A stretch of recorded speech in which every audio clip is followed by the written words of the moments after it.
Hi, this video is about impulsivity. So a lot of our kids will respond to something really quickly, and it might not be an appropriate response, right? They may, respond by hitting someone or running or um, getting really worked up quickly, and it might be not appropriate for the environment. So the thing we want to really teach them more than anything else is to learn how to pause and think. And that's hard, especially when they're younger and they just do things and you don't even expect it. You can be walking down the sidewalk and all of a sudden they'll take off across the street or something, right? So we want to really teach that ability to pause. So you might need to have a cue that you say. You might need to put your hand on their shoulder and say, stop, close your eyes, do 3 calm breaths. And now, okay, what is it you think you want to do right now?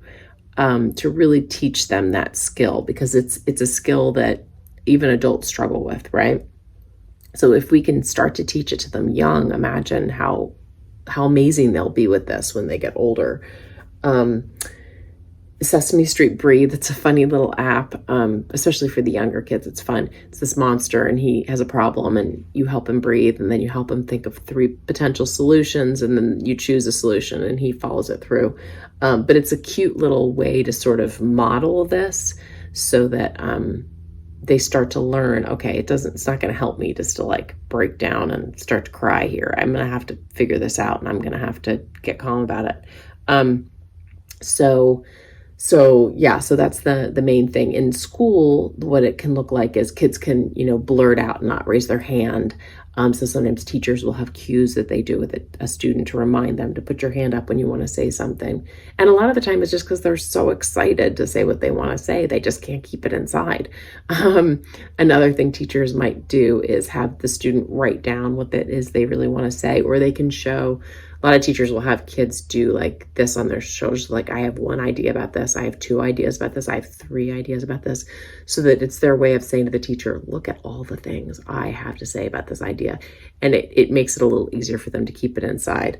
I think sometimes impulsivity can be linked to their working memory too.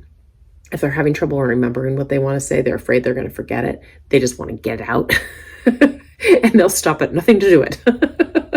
So helping them sort of manage that, like, okay, get control of myself. I'm going to be okay. I can remember it. I can write it down. I can keep rehearsing it in my head, whatever strategy that they're learning about how to deal with their working memory, it might help their impulsivity. And the other thing in class and school, a lot of the times it's, them keeping their hands to themselves. So that's a lot of that's just developmental and they'll grow out of it. But it's just giving them those constant reminders about, personal space and all that kind of stuff. All right. I hope that helped a little bit. Have a good one.